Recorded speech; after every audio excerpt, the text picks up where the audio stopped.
Alright, hello everybody, welcome to another Warframe video, and we got a patch, and a pretty big one as well. It's patch 27.0.9 and it has a ton of Railjack changes. So let's check it out. Up first we have halved fighter armor, and what they did here is they basically took all the ships and reduced their armor by 50%, which is pretty cool. This essentially buffs all the Railjack weapons, so they're gonna feel a lot better, though at the same time they did increase the health on some of the units. So flak units went from 250 to 375, and the tactics and cutter units went from 200 to 300. This is just really nice, especially since at the same time they also fixed Rhino's Roar, affecting your turret damage as well. And this goes for Saren's Toxic Lash as well, so you can no longer buff yourself and sustain that buff while you're either piloting the ship or you're sitting on a turret. Next change, all battle avionics are now potential drops from elite fighters in deep space. Oh yes, thank you very much. And thank God for this change as well, they added a marker for the battle avionics as well, so you no longer have to panic around like, oh my god, I saw something, where is it? I think I lost it. Damn, you will just clearly see it marked on your heads-up display, which is really cool. Now when it comes to the battle avionic drops, they are specific to certain fighters, so the munitions vortex will drop from elite Axo Tactis and elite Gyre Tactis.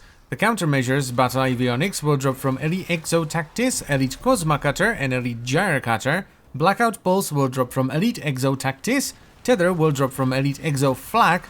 Particle Ram will drop from elite Exo Cutter. Shatterburst will drop from elite Exo Flak. Seeker Volley will drop from elite Exo Cutter. Void Hole will drop from elite Exo Flak, and finally Fiery Phoenix will drop from elite Exo Cutter. Up next we have some tweaks to Railjack weapons and the procs that those weapons cause. So they reduce the effectiveness of particle procs but increase their duration, so it now grounds 7.5% bonus damage per hit and it lasts 20 seconds. And then they also increase the effectiveness of the incendiary proc but reduced its duration, so it now does double the damage per tick but it only lasts half as long. Which means that overall, one incendiary proc will do the same amount of damage, but it will do it much faster. And as far as the weapons are concerned, they buffed all pulsar weapons by increasing their base damage and fall of range. They buffed all photor weapons by increasing their fall of range. Then they nerfed all cryophone weapons by reducing their damage, but also increasing their fall of range so they can shoot farther. But this probably isn't that much of a nerf because they also halved the armor on units, so it will probably stay about the same.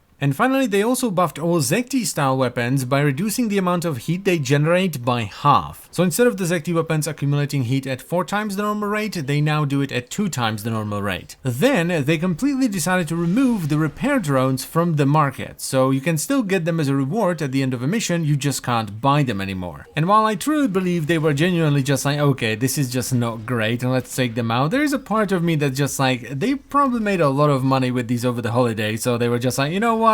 We made enough, just take them out, whatever. Next on the menu, we have the doubling of the chance of obtaining wreckage from end mission rewards. However, this does come at a bit of a cost because we are now less likely to get relics. Then they also added markers to salvage and normal avionics. They made it so that asteroid resource pickups will now give you twice as much asteroid, which is really cool. You can also open your squad overlay when you're manning the guns or piloting the ship and that kind of stuff, which is really cool too. And the squad overlay also now has squad status for each member, which shows you what they're doing, so you can actually see whether they're piloting, they're using the Omni 2, they're in Arcwing and that kind of stuff. Then, for whatever reason, they made it so that you can't get intrinsics points if you've already maxed out your intrinsics. However, if you did go over the cap, you have full 10s and you have some extra points, you will keep those, you won't lose them. This is such a dumb change, and it's there specifically so that you can't get ready for the command intrinsic to max it out as soon as it comes out. This just ruffles my jimmies, man. Why can't I get ready for an upcoming update? I like